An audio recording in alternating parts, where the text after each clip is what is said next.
네, 반갑습니다. 주식 스터디고요. 방송 듣기만 해도 주식 실력, 경제금융 지식이 늘어나는 방송을 오늘도 하도록 하겠습니다. 먼저 현재 수급 상황부터 보면은요, 현재 거래 대금이 7조 정도밖에 나오지 않아서 7조, 그러니까 양시장 합쳐서 15조 미만이기 때문에 투심이 너무나도 없었고 거래량이 너무나도 부족했다. 이런 장에서 메이저 수급이 양시장 모두 다 매도가 나오면서 좀 힘들었던 장이었고, 좀 힘들었다기보다는 좀 지루했던 장이었죠. 그런 상황에서 선물도 1900억 정도의 매도가 나오면서 외인들이 시장을 많이 눌렀던 요소들이고요. 현재 그 해외 시장도 그렇게 좋지 못한 흐름들이 나오고 있고, 선물도 지금 현재 거의 약보합권이기 때문에 오늘 장이 뭐 그렇게 좋을 만한 요소들은 많이 없었고요. 그래도 출발은 나쁘지 않았었는데, 아무래도 출발은 나쁘지 않았었는데 그 이스라엘에 대한 전쟁들이 계속 부각이 되고, 또 자꾸 참전에 대한 내용들이 많이 나오고 있죠. 여러 가지 이해관계 속에서 자꾸 더 이제 부각되는 내용들이 나오다 보니까 쉽지 않았고, 전쟁은 항상 이스라엘이 좋은 결말이 났지만은 뭐 이번에는 이스라엘이 뭐 또 이길지 어떻게 될지는 모릅니다. 아무튼 이게 전쟁이 우크라이나가 있는 상황에서 많은 또 이제 이스라엘도 나오고 미국도 국수주의가 심하죠. 그 생산 기지들을 전부 다 미국으로 데려와서 어떤 미국이 하나의 섬처럼, 마치 호주처럼 또 그런 거를 제가 봤을 때는 좀 그런 그런 모습을 보이고 있고, 많은 나라가 경제 침체인 상황이에요. 독일도 지금 성장률이 마이너스 0. 몇 프, 4%인가 나왔어요. 독일이 이제 유럽에서 가장 경제 강국인데도 불구하고 안 되죠. 뭐 산업이랑 바이오랑 아무리 튼튼하다고 하더라도 에너지가 받쳐주지 않으니까 힘든 모습이고, 그런 상황에서 인플레이션은 6% 넘게 나왔죠. 우리나라는 6%면 거의 최고치인데, 독일은 많이 인플레이션이 내려왔음에도 높게 나오고 있어요. 그래서 경제 상황이 참 좋지 않다는 제가 방송 초두에 요즘 계속 말씀드리고 있습니다. 경제 상황이 좋지 않은 것과 주가가 우상향하는 것은 정반대가 아니라, 물론 그 궁극적으로는 일치되는 모습도 나오지만은 절대적으로 그게 일치하는 게 아닙니다. 예를 들면 2002년 3월에 코로나 급락을 항상 기억을 하셔야 됩니다. 물론 그때 뭐 경기 부양책을 써서 오른 거 아니냐라고 할 수도 있겠지만은, 제 말이 그거예요. 경기 부양책을 썼다고 이 당시에 경기가 바로 회복된 거 전혀 아니었어요. 그 절대 짧은 기간이 아니라 1년 혹은 2년이라는 기간을 두고도 경기가 그렇게 좋아지지 않았고, 지금까지 쳐서 3년이라고 봐도 그렇게 좋아지지가 않았어요. 오히려 더 나쁜 게 맞는 거고, 그런 상황에서 통화량을 줄이는 정책을 쓴다라는 거 쉽지 않은 거고, 그런 상황에서 지금 현재 고금리 정책들 계속 가는 게 쉽지 않을 거다. 그래서 중국처럼 이제 어떤 경기 부양책들이 나오는 거고, 일본도 계속 부양책을 썼고 저금리 정책을 계속 쓰고 있는 것과 똑같은 거예요. 그래서 이런 나라들, 세계에서 2, 3위권 경제 대국인 나라들도 이렇게 경기 부양을 쓰고 있기 때문에 이제는 도상국들부터도 이제 그런 부양책들이 나올 거라고 저는 생각합니다. 그렇게 하지 않으면 모두가 힘들 수 있기 때문에 그런 거고, 아니면 본인들이 망할 수밖에 없는 거예요. 그래서 부양책은 너무나 당연한 부분들이고, 제가 여러 가지 기사들 갖고 왔는데 한번 같이 보도록 하겠습니다. 챗 GPT 날개 단 오픈 AI가 매출이 크게 늘어났다. AI의 성장성을 볼 수 있는 거죠. 근데 이제 오픈 AI는 여러 가지 현재 저작권 문제 때문에 많은 이슈가 될 겁니다. 그래서 지금은 이미 버블에 대한 반영이 됐고, 뭐 오픈 AI를 투자하라 이런 건 절대 아니고, AI를 투자하라 이런 것도 아닙니다. 뭐 당연히 AI가 미래죠. 뭐 어쩌겠습니까? 현재는 완전히 이제 이런 성장이라고 했어요. 제가 저번에도 원래는 이제 이렇게 올라와야 되는데 AI가 들어가는 순간 이게 되는 거예요. 바로. 그렇기 때문에 AI가 미래는 맞고, AI를 가지고 프로덕트를 어떻게 활용을 하는지, AI 프로덕트를 어떻게 쓰는지, AI 프로덕트를 활용해서 나오는 결과물, 컨텐츠, 결과물은 무엇인지, 그 산업을 바꿀 수 있는 로봇이 무엇인지, 요게 더 핵심이고, 거기서 이제 불을 빨아들일 건데, 거기를 여러분들이 더 보시는 게 맞다. 그리고 실질적으로 숫자를 낼 수 있는 애들. 자, 중국은 이제 그 판매 산업 생산에서는 이제 호전이 나왔어요. 그래서 9월에 경제 지표가 개선될 수 있을 거라는 기대감을 주고 있는데, 또 다른 그 수출 쪽은 또 중국이 힘든 상황이죠. 제가 준비를 했는데 곧 지금 사라졌네요. 그래서 어찌됐든 간에 부양책을 쓰면 올라는 갑니다. 근데 현재 수출도 좋지 않고 중국은 부동산 경기도 좋지 않고 다 좋지 않아요. 그래도 어쨌든 이제 경제지표 개선에 대한 여지가 나왔고 나름 다른 것들은 다 좋지 않기 때문에 부양책을 더 크게 써야 되는 그런 상황입니다. 중국도 미국이랑 거의 부양책을 코로나 이후에 썼던 부양책 금액이 거의 비슷할 정도로 많이 썼거든요. 거의 이제 뭐 8천조 정도 되죠. 뭐 1경 정도 되는 거예요. 양 나라가 각국이 1경씩 썼어요. 또 오늘 부양책을. 근데 안 되죠. 1경으로도 안 되면 10경 써야 되는 거예요. 예, 안 그럼 나라가 망하는데. 중국은 그리고 부양책을 지금 눈치 안 보고 쓰는 이유가 어쨌든 오너 드리븐 국가처럼 가는 거예요. 그래서 중국은 뭐 시진핑이 오너라고 봐도 되는 거잖아요. 그렇기 때문에 그런 게 나올 거고, 만약에 이제 이런 긍정적인 효과들이 나오는 상태에서 뭐 딱히 금리를 올린다고 인플레이션을 잡을 수도 없는 상황이다. 그리고 지금 금리가 많이 올라왔잖아요. 과거에 이제 제로 금리나 마이너스 금리가 너무나도 오래되었었지만 지금 벌써 기준금리가 우리나라는 이제 3% 중반이고 이제 다른 나라들을 봤을 때 이제 5, 6% 선진국들 이런 상황에서는 이제 3%가 뉴노멀의 시대가 오게 되는 거죠. 뭐 과거에는 3%가 원래 정상 금리였잖아요. 그렇기 때문에 이제 그런 뉴노멀 시대가 됐을 때는 지금 현재 금리 타격 없어요, 별로. 그 옛날에는 0.5면 빅스텝이었는데 요즘 뭐 빅스텝 올렸다고 그렇게 두려워하나요? 물론 중시가 일시적으로 주춤하지만 또 금방 적응해요. 특히나 0.25로 움직였을 때는 별로 반응도 없어요. 다만 0.25 인하라도 나오면은 반응이 확 좋아지겠죠. 지금은 좋아질 내용밖에 없다라는 거, 금리 가지고는. 아무튼 간에 부양책을 써야 된다. 그리고 이제 다음 뉴스는 이제 미국이 3분기 전기차 판매량이 사상 최대인데 좀 보셔야 되는 건 이제 1분기 테슬라의 점유율이 하락이에요. 테슬라가 거의 점유율이 50%거든요. 50% 넘어요. 우리나라가 그 미국에서 2, 3위 하는데 점유율이 10%다 미만이었어요. 근데 이제는 테슬라가 위협을 받고 있다라는 거죠. 특히나 중국이 제대로 양산 찍으면 테슬라도 미래가 없어요. 그래서 테슬라가 중국에 공장을 두는 거예요. 중국이 맘먹고 딱 하면은 쉽지가 않을 겁니다.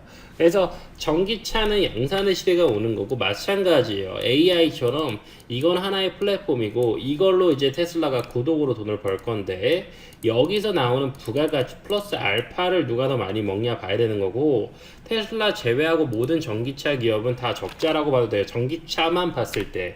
근데 돈을 넣고 있는 거예요. 그래서 누가 더 많이 헤게모니를 갖고 오냐. 그래서 전기차 시장도 마찬가지로 불을 한 놈이 다 쓸어 담을, 한 놈이 아니더라도 어쨌든 누군가는 다 쓸어 담을 수 있는 게 굉장히 소수가 될 텐데 당연히 테슬라는 되겠죠. 그래서 테슬라의 미래가 좋은 거고, 뭐 스페이스 X나 도조나 이것도 완전히 이런 거를 만들어낼 수 있는, 퀀텀 점프도 아니에요. 이게 뭐 퀀텀 점프를 한다면 완전히 이게 오거든요. 그래서 특이점이 온다. 경제 특이점이 온다. 근데 중국도 무시할 수 없다. 중국이 양산 찍으면 쓸 수밖에 없다. 샤오미 다 쓰잖아요. 똑같습니다. 그리고 전기차는 우리나라가 그 현대차도 전기차에 대한 목표치를 낮춰야 된다라는 기사가 나왔어요. 그래서 전기차를 딱 못 가요. 유럽들도 전기차의 어떤 목표치를 2030년까지 뒀다가 단기적으로 팍 하려고 했다가 지금 낮춰가고 있거든요. 그러니까 쉽지가 않은 거예요. 전기차를 끌고 가는 게 쉽지가 않아. 그래서 지금 전기차를 너무나 지금 긍정적으로 바라보시는 거는 좋지 않습니다. 게다가 이런 상황에서 트럼프가 당선이라도 돼봐요. 그럼 전기차 끊기보다는 확 제동 걸릴 거예요. 그리고 오히려 트럼프는 오면은 전통차들을, 그러니까 우리나라 치면 현기차, 전통 내연기관 비즈니스를 다시 늘려줄 확률도 있습니다. 왜냐, 그게 기간 산업이고 많은 그 고용자들을 창출할 수 있기 때문에, 고용인이라고 해야 되나요? 그래서 그렇기 때문에 제가 봤을 때는 그게 전기차의 비전을 너무나 좋게 볼 필요는 없고, 그냥 그걸 간접적으로 수혜볼 수 있는 애들이나 뭐 어쨌든 불을 빨아들일 수 있는 애들, 테슬라라고 한다 해서 꼭 테슬라를 투자해야 되는 게 아니고 우리나라도 현기차를 투자해야 된다고 해서 현기차를 투자하는 게 아니죠. 우리나라도 테슬라 관련주들이 있죠. 뭐 최근에는 좀 부각받는 게 기가 캐스팅 섹터, 이런 애들을 봐야 된다라는 거. 기가 캐스팅은 내연기관으로 가더라도 뭐 또 어떻게 방법을 만들어낼 수도 있겠죠. 수혜를 받을 수도 있을 거니까 그런 것들 간접적인 수혜들을 보시면 좋다. 같이 공부해야 돼요. 그래서 스터디방 오시면 그런 내용들은 같이 공유를 해드리고 있고, 가자지구 북쪽 주민 이제 철수를 해야 되는 거죠. 지상군 투입이 이제 임박했다라는 겁니다. 현재 미국은 지상군 파견을 안 해준다라는데, 우리나라도 지금 대한항공이 계속해서 급파해가지고 거기 있는 이제 어떤 우리나라 국민들을 데려오고 있죠. 굉장히 시급한 상황인 것 같습니다. 굉장히 위기감이 있고, 근데 이럼에도 불구하고 전쟁에 대한 어떤 그런 긴장감은 많이 좀 사라지는 것 같아요. 특히나 이런 금융시장에서는 오히려 여기서 수혜주를 찾고, 물론 이제 저도 그런 짓을 하지만 상당히 이제 이게 어떤 사이버 세상처럼 되는 그런 게 있지 않나 싶고, 그리고 이제 미국 연준 이코노미스트들이 골디락스를 거론하고 있습니다. 왜냐? 고용 지표가 좋기 때문이에요. 고용 지표가 좋지만 실업률이 뛰지 않지만 물가 잡힌다. 그래서 지금은 이런 골디락스 같은 그 워딩으로 어떤 그 우상향에 대한 그 기대감을 많이 줄 겁니다. 제가 말씀드렸듯이 물가는 둔화는 됩니다. 확실히 하이퍼 인플레이션이 오기 전에 둔화가 될 거예요. 그동안 있었던 리소스로 버티는 거예요. 지금 뭐 예를 들면 미국의 주택을 보면은요, 미국 주택 상황은 지금 수요자도 없지만 매도도 안 해요. 근데 가격은 오르죠. 물론 이제 둔화가 되고는 있지만, 이게 오히려 이게 계속 오르니까 이게 가지고 있던 주택 보유자들은 금리가 올라서 이자 비용을 더 내더라도 어떤 개념이냐면, 이거를 감당할 수가 없는 건데, 이 인플레이션은 계속 오르니까 그냥 가지고 있자. 그래도 한 채는 가지고 있자, 이런 거예요. 우리나라도 아마 비슷한 마인드일 겁니다. 너무나도 경제 상황이 복잡하니까 매도 물량이 안 나와요. 그런 상황에서 수요는 그래도 더 있거든요. 미국도 그렇고 우리나라도 수요가 더 많아요. 그렇기 때문에 오르는 거거든요. 그러니까 오를 수밖에 없어. 뭐 이제 뭐 인구가 소멸해가지고 감소한다 하겠지만은 뭐 그게 다 모든 게 논리가 맞는 게 아닙니다. 천편일률적으로 뭐 미국이나 호주나 이런 땅 큰 데들 다, 중국도 뭐 사막에서 안 살아요. 그냥 다 좋은 데 살라고 한단 말이에요. 그 좋은 데들은 공급이 부족해요. 수요는 넘쳐나고. 그리고 점점 더 인프라가 무너지기 때문에 오히려 인구가 소멸할수록 서울은 더 폭증할 수도 있습니다. 그러니까 항상 부의 양극화를 지금은 염두에 두셔야 돼요. 그런 사이클들이 너무나도 빠르고 준비 안 된 상황들은 호되게 당할 수가 있습니다. 인플레이션 도달 쉽지 않을 것. 그러니까 이 2% 인플레이션, 이거 제가 항상 말씀드렸던 거예요. 이게 금리를 2%로 맞추려고 하니까 이 고생을 하는 거거든요. 오늘도 이게 나왔죠, 드디어. 이제 2% 인플레이션이 성경에 써 있는 거 아니다. 바이블에 써 있는 거 아니기 때문에 오히려 이거를 상향을 시키면 뉴노멀을 감당할 수가 있어요. 그러니까 지금 예를 들어서 목표 인플레이션이 10%라고 한다면 제로 금리를 해도라도 상관없잖아요. 그죠? 상관없잖아요. 그리고 지금 우리나라도 계속 목표가 뭐예요? 우리나라뿐만 아니라 많은 선진국들의 목표가 어차피 금리 힘들면 본인들도 죽어나는 거 알기 때문에 그냥 이 둔화 최대한 동결로 버티려는 거예요. 최대한 동결로 버티면 그동안 이제 수많은 부채들도 인플레이션으로 녹아내릴 것이고, 이제 그 뭐 어떤 그 소득 수준이나 이런 부분들 조금씩 올라가면서 최대한 맞추는 거예요, 금리랑. 그래서 지금 동결로 버티는 거예요. 내리고 싶어요. 이 지금 동결한다라는 것은 내리고 싶다라는 뜻이에요. 내릴 수도 없기 때문에 그러는 건데, 내리고 싶은 게 목표입니다. 그렇기 때문에 동결하는 거예요. 인플레이션 잡으려면은 말씀드렸잖아요. 100% 해버리면 되지. 왜 이거 안 해요? 하면 되잖아. 다 꺾여서 다 파산시키고, 미국 기준 상업부동산 파산시키고, 우리나라 가계부채 다 무너지게 해서 전부 다 법원 가서 개인회생 신청받게 하고, 기업회생 법원 그 파산 그쪽 엄청 완전 뛰어나겠죠. NPL들 다 부도나고. 그럼 못 잡겠어요, 인플레이션? 예. 그러니까 경기 침체를 그거를 바라는 정부는 없습니다. 다 성장을 원하지. 성장으로, 생산으로 막아오는 게 자본주의의 단점이자 장점이다. 그래서 그러면 이런 사람들은 부채 규모를 줄여야 된다는데, 줄이는 방법은 방금 말씀드렸듯이 무조건 그걸 다 부도내서 가는 게 아니라 인플레이션으로 녹이는 방법을 정부는 선호할 거라고 저는 생각을 하고, 지금 이 크루그먼이 말하는 거는 당장 뭐 이거를 고금리로 가가지고 뭐 하자는 게 아니. 현재 미국은 지금 GDP의 2%를 이자 비용으로 내고 있거든요. 근데 이제 금방 이게 4% 돼요. 단기적으로 또 2030년이면 4%라고 하는데, 제가 봤을 때 이거 더 올라갑니다. 지금 다른 게 모든 조건이 동일하다고 했을 때 시간이 제가 봤을 때 더 빨리 흘러갈 확률이 높아요. 부채를 감당할 수가 없어요. 그래서 얘는 부자들한테 세금 더 걷자라는 말을 하는 거거든요. 공화당들이 항상 좀 부자들 세금을 절세를 많이 말을 하다 보니까, 우리나라도 법인세 1%나 무려 낮춰줬죠. 뭐 더 낮춰도 될 것 같은데, 아무튼간에 얘는 오히려 고금리를 경고한 거예요. 고금리를, 그러니까 이거 다 말한 거예요. 제 지금 뇌피셜이 아니라, 크루그먼은 고금리를 피해야 된다라는 거를 말하고 있는 거예요. 고금리로 해결하면 안 돼요. 고금리를 가지고 센티멘털이 금리가 높아서는 아무리 해도 살아날 수가 없습니다. 예를 들어서 내가 집값을 가지고 있어요. 뭐 예를 들면은 내가 10억짜리 아파트를 갖고 있어. 이게 20억이 됐어. 지금 고금리라고 하면 뭐 그냥 7%라고 칠게요. 지금 주담대 7, 8% 하지 않나요? 그럼 이게 연간 이자가 8%라고 쳐서 10%라고 치면은 1억이잖아. 1억. 그죠? 맞죠? 1%가 저기 1000만 원이니까 8%면 거의 10%면 1억 맞잖아요. 그럼 10%라고 간단하게 쳤을 때 10억을 갖고 있는데 연간 부자가 1억이야. 이 고금리로 해결한다고 쳐서 간단하게 얘기해서 2억으로 했어요. 근데 집값은 20억까지 안 올라가겠죠. 한 15억까지 간다고 칠게요. 인플레이션이 어떻게든 반영돼서 어떻게도. 그러면 얘는 손실이 난 거야 이게. 그러니까 이게 안 된다니까요. 고금리로는 해결이 안 돼. 뭐 물론 집값을 올려라 이게 절대 안 돼. 집값은 그대로 상관없어요. 금리를 낮춰줘야 돼. 금리를 낮춰야 얘네도 부채 부담이 안 되고, 미국도 셧다운 얼마 전에 간신히 피했잖아요.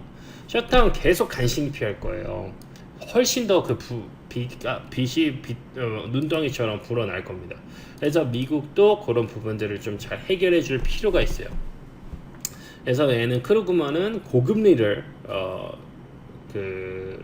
상당히 경고를 한 겁니다. 파산납니다. 실제로 트럼프 때 셧다운 한 30일 정도 걸렸었죠. 미국 셧다운 안 하는 게 아니에요. 미국이라고 해서 안 망한다 이런 거 없어요. 미국은 매년 망할 위기에 있는 지금 나라예요. 예. 그럴 거면 차라리 완전히 확 인플레이션 높이는 방법밖에 없겠지. 금리로 안 할 거면은. 진짜 망하게 할 거면 금리 올려도 되고, 그죠? 과연 어떤 선택을 할지 여러분들의 미래도 달려 있는 거겠죠. 그러니까 제가 그걸 계속 강조 드리는 거고, 반도체 수출 부진의 고용은 적대 최고다. 자, 지금 미국도 고용 지표 좋고 우리나라도 고용 지표가 좋아요. 왜 그렇죠? 지금 현재 다 취업하고 싶어요. 다 코인으로 돈 벌고 주식 돈 벌고 부동산 돈 벌었던 사람 은퇴하고 파이어 해가지고 파이낸셜 인디펜던트 뭐 익스파이어 뭐지? 예? 아무튼 뭐 파이어 뭐 은퇴를 뭐 빨리 한다. 그거는 저는 좋아하지 않는데, 아무튼간에 그런 아마 수요들도 있었을 거고, 그래서 일들을 안 했겠죠. 일을 안 해도 내가 월세가 돈을 벌어준대. 근데 지금 가장 중요하게 보는 지표가요, 저는 대표자들이 줄어들고 있어요.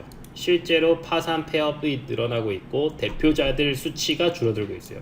대표자들 수치가 1%만 감소하면은요, 그냥 기업이 1%가 줄어든 거잖아요.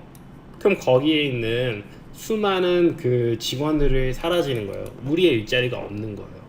근데 지금 고금리나 이런 부분 때문에 상당히 많은 사람들이 힘들어하고 있죠. 그렇기 때문에 취업 전선에 들어가는 거예요. 지금 취업을 안 하면 안 되기 때문에 생존을 위해서 하는 거예요.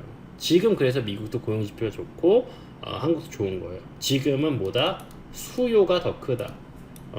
근데 우리나라는 저기 직원들 어떤 그 노동자들의 어떤 권리가 세죠.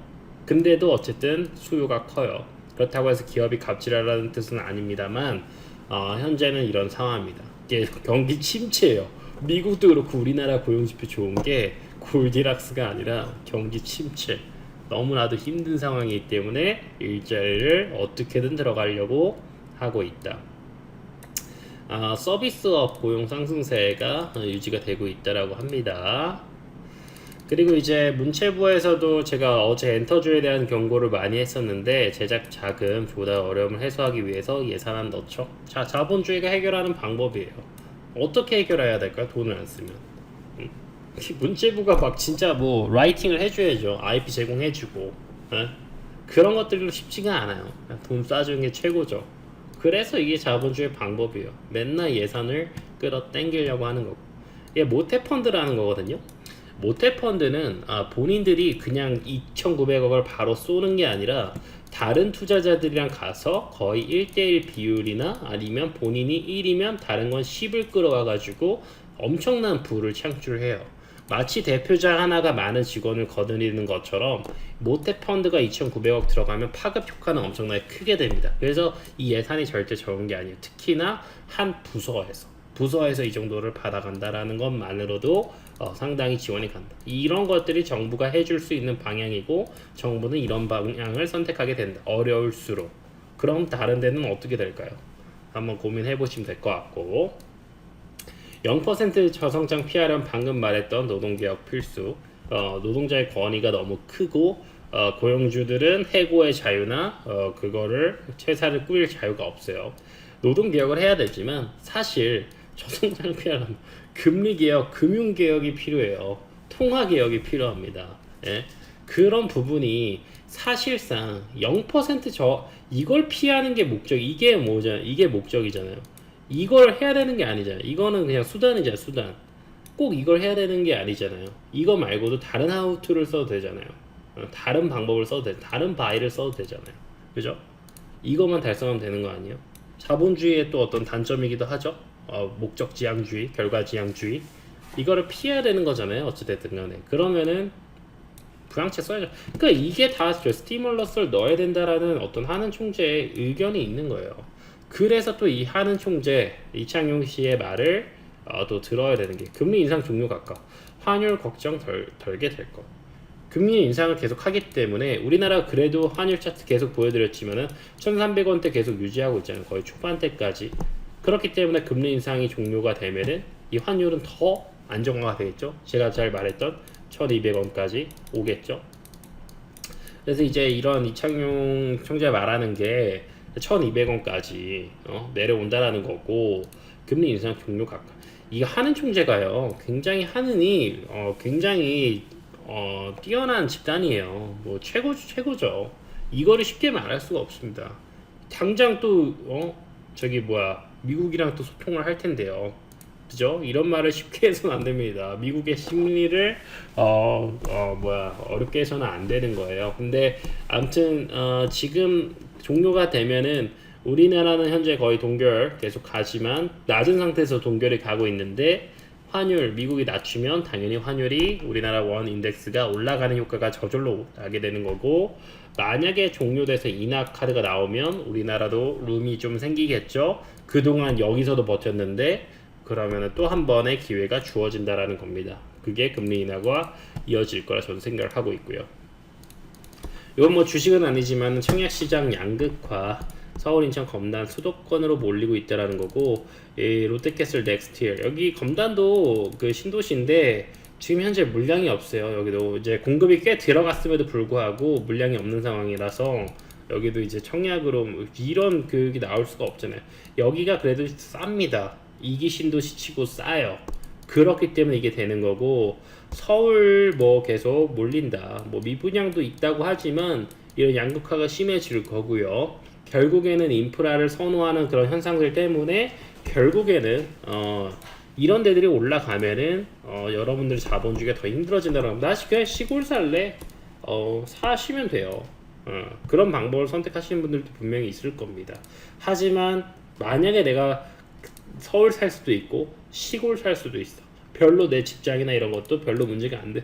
모든 조건이 동일하다고 한다면 서울 살 겁니다. 모든 사람이. 나는 그 바다가 좋아. 산이 좋아. 그래도 살 거예요. 서울에도 강이 있고 한강 크잖아요. 우리나라 대도시 중에 가장 큰 강을 보유하고 있는 게 서울이잖아요. 뉴욕의 허드슨강 뭐 저도 가서 봤지만 별로 그렇게 크지도 않아요. 네. 서울이 훨씬 더 멋진 도시라고 생각합니다. 아무튼 간에 이게 다 선호가 되겠죠. 그래서 이제 경기도는 42조 규모의 지방시대. 여기도 똑같아요. 이거 계획을 수립했고 예산 돈 쓰겠다. 정부 지자체가 할 수 있는 일, 돈 쓰는 거, 돈 쓰는 거. 돈이 부족해, 세수가 부족해. 예산 찍어야지. 어떻게 하겠습니까? 자, 이걸 항상 여러분들 보셔야 돼. 아르헨티나를 보셔야 돼. 기준금리가 133%지만 얘네 말했죠. 이제 이런 부분 때문에 달러를 선호하는 현상이 큰데 달러로 환전할 수 있는 인당 그 제한이 심해요. 그래서 실제로 달러를 암시장에서 거래를 할 때는 현재 은행에서 그 거래할 수 있는 달러의 금액보다 2배로 거래를 해야 돼요. 기준금리가 이거지만은 사실상 여러 가지 제약 제도까지 감안했을 때는 얘네는 200%라고 봐도 전혀 무방한 거예요. 대선 앞두고 무너지는 거예요. 기준금리 130이지만 인플레이션은 200이에요, 200. 최소 150 이상이에요. 무너지는 거예요. 못 잡아요. 못 잡아. 금리가 130 됐지만 이러면 부동산 주식은 다 어떻게 되겠어요? 폭등하는 거예요. 폭등. 그게 좋다라는 게 아니에요. 이런 게 모든 선진국들, 당장 유럽의 강국인 독일도 그런 리스크가 있는 상황인데 어떤 선택을 할지는 아르헨티나가 아마 많은 걸 보여줄 걸 생각합니다. 과거에 그리스 같은 사례들을 공부하시면 좋을 것 같고, 저는 거시경제 유튜버로 바뀌어야 될 것 같기도 한데, 아무튼 오늘 방송도 여기까지 하겠습니다. 종목을 계속 준비해 왔는데 제가 그냥 저번에도 말씀드렸듯이 물적 분할을 해야 될 것 같고요. 아무튼 오늘 방송은 여기까지 해야 될 것 같습니다. 아무튼 뭐 어려운 장이었고, 뭐 금요일장은 그렇게 뭐 좀 심심했었던 장인데, 뭐 석유주나 이제 식량주들이 전반적으로 강했죠. 천연가스, 대성에너지, GSE 이런 애들이 많이 강했었고, 방산주인 빅텍이나 퍼스텍, 휴니드, 대성하이텍이 지금 현재 증권사에서 좋은 리포트가 나와 있고, 그래도 여기도 아직 업사이드가 좀 많이 남아 있다고 생각합니다. 그리고 LS 네트워크스, 이쪽 LS 전선 아시아도 오늘 좋은 흐름 보여줬었는데, LS 그룹에서 LS 전선 아시아가 베트남 쪽과 해저 케이블 사업 양이각서를 체결하면서 오늘 오랜만에 올라갔어요. 전선, 뭐 송배전, 뭐 변압기 이쪽 섹터들은 전부 다 좋아집니다. 뭐 태양광을 하든 원전을 하든 화력발전, 수력발전 하든 얘네들은 수요가 늘어날 수밖에 없고 전력 사용량은 계속 늘어날 수밖에 없고, LS는 베트남이랑 6기가와트짜리 해상 풍력 단지를 건설한다. 그래서 풍력 발전 수혜를 보고 다른다. 그래서 전선 쪽은 많이 보시면 좋을 것 같고, 그리고 광동제약이 오랜만에 큰 상승이 나는데, 여기는 제약바이오 R&D가 1~2%밖에 안 돼요. 근데 이런 상황에서 페프로민 바이오라는 기업에 투자를 했는데, 페프로민 바이오가 어제 그랜드하이트에서 바팔 카티 세포 치료제를 발표해서, 칼티 치료제가 이제 그 차세대 항암제로 어떤 그 표적 항암제잖아요. 그래서 그거를 투자를 했는데 거기서 좋은 효과, 3명의 환자가 암세포가 완전히 사라지는 완전 관해를 보여주면서 광동제약에 투자를 했거든요. 그래서 많이 갔던 거고, 바이넥스도 같은 재료예요. 광동제약과 연관성도 있고요. 그래서 그 재료로 한 번 더 또 기회를 줄 수도 있습니다. 바닥권에서 들어왔고, 또 이제 얼라인드라고 여기도 마찬가지로 초기 치매 환자 발병 원인을 규명했다는 내용 나오면서 시냅스 손상되는 원인을 규명했다, 이런 내용들이 나오면서 이게 이제 이쪽 기업 발표 나왔었는데, 어제 이미 나왔었던 게 시간에 가면서 오늘까지 상승하는 보여줬었고요.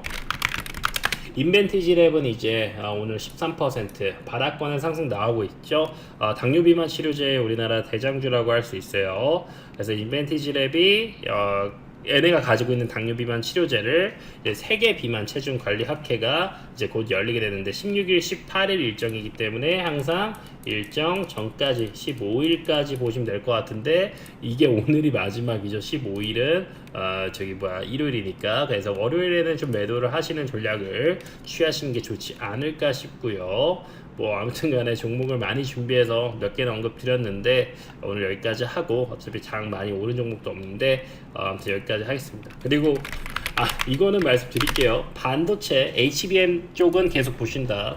IMT도 HBM으로 오늘 신규 상장했는데 좋은 흐름 보였고 HBM 전적이 늘어나고 미국 마이크론도 들어옵니다. 미국 인텔도 시스템 반도체 들어가고 메모리도 들어가고 다 이제 미국도 헤게모니 가져오려고 하죠. 이제 그렇게 하청 주듯이 하는 걸 없앴는데 아무튼간에 요거에서 대장은 이제 또 당연히 SK하이닉스, 삼성이지만 한미 반도체 이런 애들이 계속해서 대장을 잡아줄 것이고 HBM은 DIT나 HPSP 여기들도 엄청나게 우량한 기업이죠. 실적 여기도 지금 연간 지금 1,700억 계속 성장성이 엄청 커요. 당장 몇 년 전만 해도 연매출 20억밖에 안 내던 회사가 지금 영업이익을 2천억을 앞두고 있습니다. 네, 이런 기업들 계속 엄청나게 폭발적으로 성장을 하게 되는 이런 기업들에 투자를 하셔야 됩니다. 이오테크 다 똑같아요. 다 똑같지 않아요? 한미반도체 똑같습니다. 뭐 IMT는 아니고 DIT가 더 부각을 많이 받고 있고 아무튼 여기까지 진짜 여기까지. 그리고 저는 스터디방에서 실시간으로 도움 드리고 있으니까 들어오시면 많은 도움 드릴 거고 지금 현재 일봉에서 보시는 세력 수급 포착기랑 주봉에서 보시는 스윙 지표 스윙 바닥을 잘 확인해주는 스윙 지표 이거를 선물해 드리도록 하겠습니다. 이거는 기술적인 분석이기 때문에 뭐 큰 종목으로 하면은 당연히 잘 맞고요. 뭐 드림 세큐리티 뭐 이런 것들 지금 바닥권 신호 계속 나오고 있죠. 뭐 이러면 대시세가 나올 수도 있는 거예요. 근데 다만 그 기업의 내용들이 좋아야겠죠. 뭐 대형주는 다 맞습니다. 뭐 SK하이닉스 이런 거는 당연히 맞고 바닥 워낙 잘 고르고 이제 그 어떤 그 뭐 시총 낮은 애들을 하신다고 했을 때 뭐 휴니드나 뭐 폴라리스, 세원이나 다 자리 좋은 자리 알려주죠. 예. 그래서 이런 것보다도 이제 내가 바닥을 왔는데 언제가 바닥인지를 좀 제대로 알고 싶다? 요런 자리 보시면은 딱 턴할 때 잘 잡아줘요. 뭐 이런 게 매번 나오는 건 아니지만은 요런 자리 위주로 공부하시면 주식 실력 금방 늘어납니다. 그래서 세력 수급 포착기나 주봉의 스윙 지표 신호기 드리도록 하겠습니다. 오늘도 고생 많으셨고요. 오늘은 방송 좀 일찍 찍었네요. 맨날 9시에 찍다가 마무리하겠습니다. 구독, 좋아요 부탁드릴게요. 감사합니다.